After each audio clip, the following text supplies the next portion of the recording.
So Henry Golding, how Hi. has the past 4 months been for you since Crazy Rich Asians became this worldwide hit? Wow. It's only been 4 months. Yeah, it's only been 4 months. That's really crazy. Believe it or not. Yeah, I mean, August came and went, September, November. It's been insane. It's been a complete sort of 180. You know, it's weird when you film the movies, you film sort of a year in advance. Then it goes through the editing, and essentially it takes a solid year. So we filmed Crazy Rich 2017, about April. Not really knowing, it was my first foray into movies, and everybody was giving that like 100%, not really knowing the impact that a movie like this would have. And so when it came out in August, the playing field changed for a lot of people, not only people of color, but Asian specifically were spotlighted. And it was much to do about this little film, Crazy Rich Asians, and the success just seems to grow and grow. You know, the feedback from the box office here domestically was insane, and then to top it off, you know, these 2 nominations for the Golden Globes, amazing. Well, what has been the most rewarding part of the fan reaction and the commercial success? Because it is the first Hollywood film in 25 years with an all-Asian cast. Yeah, you know, it's the fact that people come up to you and portray a very sincere sort of thank you for making a film that they saw representation within it for themselves. They saw the possibility that was open. They never thought that a film like that would ever get made with a cast and crew involved, and so it's been like an avalanche of just support, and I think that's the best. This is the strongest the Asian community has been for a long time. And you know, the black community had Black Panther, and you saw how they sort of emerged together, and such is the case for Crazy Rich. Yeah, and it's great that they were both in the same year too. Yeah, I mean they're nominated as well. Yeah. It's phenomenal. Well, like you said, this is your first acting role. So you went from a hairdresser to a TV presenter to Yes. an actor. Yeah, that's right. And I read that in your audition or your chemistry test with Constance, you like stopped in the middle and said you were too nervous. Yeah, no, I a lot more explicitive than sort of that. I think I swore rather loudly, and was just like, I just had to get that out. And then, you know, the room sort of, it broke the ice actually, it really worked well. And That's probably what won them over and got you the yeah, you know, I was just so, I was really present. You know, I think with my background in sort of the broadcast and television, you know, I'm very used to sort of interacting with people, and I think it was just such an honest reaction that they saw, that they really took note. It was like, oh, you know, this guy is very much like Nick Young, and so yeah, no, that was, and you know, I was talking to my wife this morning, and I said it's crazy that this past 4 months all really relied on those 15-20 minutes within that room at that point of time. You know, if I did anything differently, or it didn't go as well as it did, we wouldn't have had this insane. If you hadn't admitted you were nervous. Yeah, well, possibly, you never know. Or if, you know, John didn't have my name passed to him, if he didn't take the initiative to go down sort of Instagram and YouTube, things could be very different. Well, how confident, if at all, were you during that whole process? Because, you know, you weren't an actor, and you kind of just really lucked into that audition with that accountant who suggested your name. You know, there were many hoops to get through, and it wasn't, you know, the luck was definitely having my name sort of passed to John, but then it was everything that I had worked towards for the past 10 years had caught his notice as to who I was, And I think it was, from the very start, they knew they needed such a linchpin of a character to be very sincere and very true to how Kevin wrote those books. To be honest, I wasn't as nervous as I was until I was waiting for the actual result. I sort of went in, so I've got nothing to lose. Like, this is an amazing opportunity. I'm just going to give it like as much as I can, 100%, and what will be will be. And so I went through that process until the very last sort of screen test, and then it was just like I was wholly invested in it. And so now the like, 2 so weeks, close. exactly, I'm so close. This could like change my life. Could go that way, could go this way. And so the 2 weeks of waiting, which was absolute agony, was the worst limbo that I've ever experienced. Well, there was initial backlash to your casting when it was first announced, because some people thought you weren't Asian enough, even though you had this very authentic upbringing in Malaysia. So did that affect your preparation at all going to the film? Not at all. I always, it never sort of crossed my mind to worry about what other people were talking about. It comes from a place, I think, for a lot of people who are saying that, of it's kind of self-survival in a sense, like they're worried for difference in kind of in life in general. Like, so if to have an Asian who is of mixed blood, that's something out of the norm in the sense of what we're used to. And a lot of people were sort of crying foul, but I think it was the fact that I was the best choice possible for Nick Young, and that was down to sort of John and the producer's credit, is that they were willing to face a backlash because they thought they had their perfect casting. But for me, it was I'm so used to it. I'm never feeling at home in the UK or never feeling at home in Malaysia or Singapore. And I think I've always taken it more as a fuel to prove people wrong, and hopefully sort of educate people that there's many ways of either being Asian or feeling a part of an Asian culture. There's no specific sort of bloodline that is necessarily the most Asian.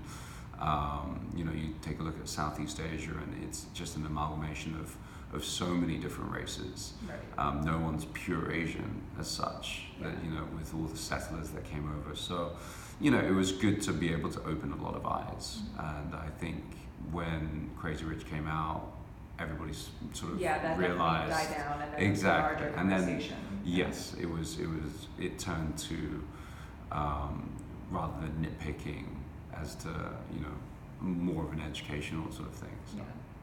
Well, so as a first-time actor, how did you prepare for the role? Like, how did you envision Nick? Because he is, he's a very nice, charming guy, but he's also kind of torn between trying to live his own life with Rachel and then pleasing his mom, like back home in the traditional sense. Yeah, I think it was. I tried to build a backstory of really concentrating on what was the key points for Nick's character, and that was really finding his life with Rachel. Figuring out how they would have met, how their first date went, why he loves her so much, the struggles that they've been through as a couple.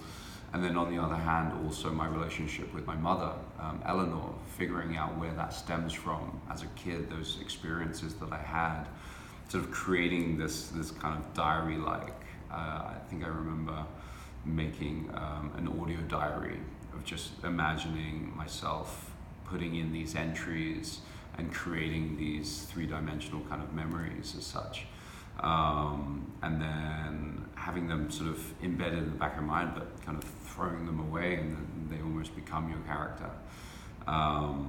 So that was sort of my process as such. And then it was really about trusting John and his vision. And, I had read all of the source material that Kevin Kwan wrote, and taking kind of extracts of what I know and what will become. So it was an amazing process. And you're going to film the sequels back to back, right, or together? I mean, that's undecided. That's the plan. Yeah, I mean, we're definitely in the process of trying to figure out how to adapt the next sort of portion of the story.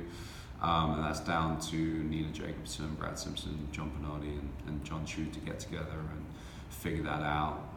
I don't think there's a rush. I think they just want to get the best possible story down. We've got a lot to live up to. So I'm looking forward to, they keep us in the dark, so I'm looking forward to reading what they have. Well, I mean, you're busy anyway, because are you filming right now? That's with right, Michelle Yeoh, again, you're reunited. That's right, I'm on Last Christmas with Paul. How's that going?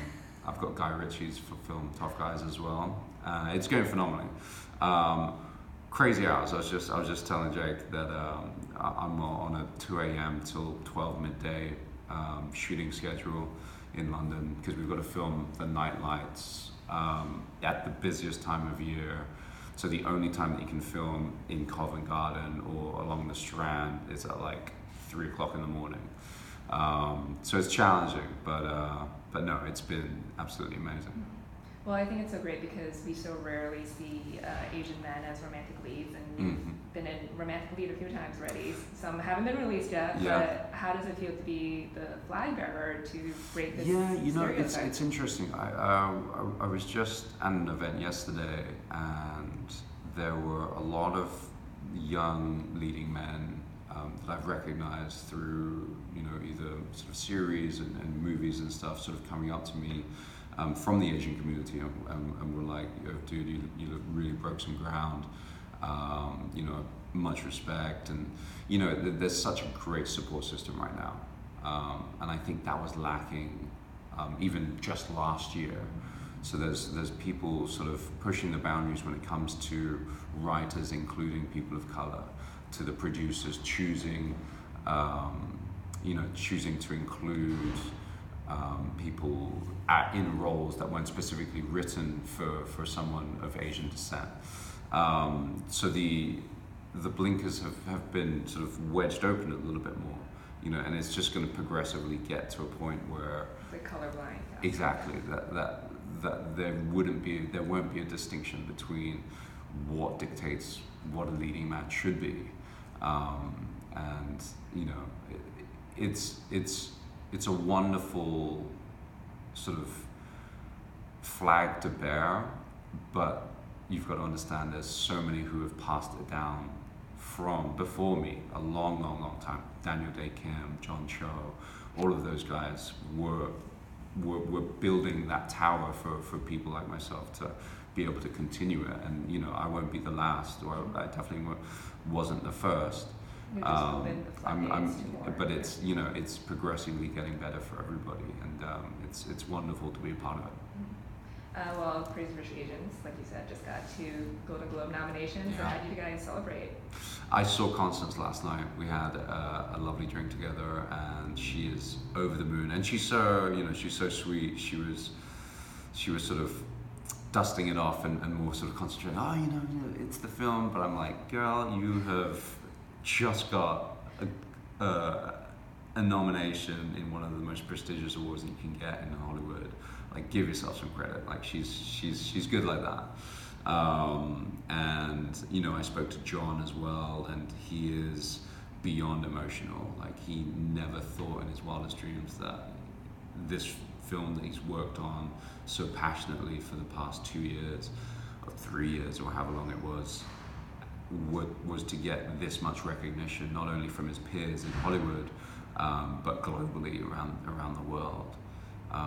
And he was like, the biggest thing that I take away from this isn't just what the movies brought, but it's what has been brought to my personal life and the friendships that we've built. What are you most looking forward to attending the Golden Globes?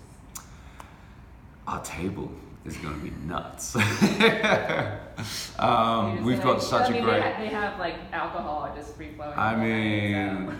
We're such great friends. It's like a big family reunion. I think it's going to be the loudest table in the room, and you know, it's wonderful to see how everybody's careers has grown since those fateful days out in the summer of 2017 when we were filming in Malaysia and Singapore. Aquafina's blowing it out of the water. Jimmy O Yang, I mean Ronnie Chang, like all these guys have grown so much, and you know, we've got this fantastic summer camp movie that we made. It'll be like a reunion because you guys like kind of just dispersed after for sure. the movie opens. Oh. Is there any one specific you're looking to meeting at the show? For myself, yeah. I mean, I'm in awe. Like, I've been enamored with movies my entire life, and I met Jeff Goldblum last night, Oh wow. and he is a phenomenal human being. And I came up to him, and I was like, oh, you know, I was just introducing myself around the table, and I was like, hey, I'm Henry. He was like, Henry Golding. I was like, oh yeah, I came in. My wife, she's over there. She's like, live low. And I was like, is he stalking you? I don't know. I was like, Jeff, you can't do this to me, buddy. Like, this is like, wait till I tell Liv. She's gonna be like over the moon. But he was so sweet. Him and his wife, Emily, who actually worked with John.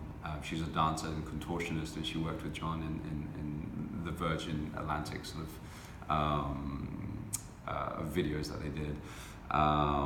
And you know, it's amazing to be able to meet your peers and be able to talk shop with them on a level that I would never have thought possible. You know, had to have something in common. So it's wonderful just to be there.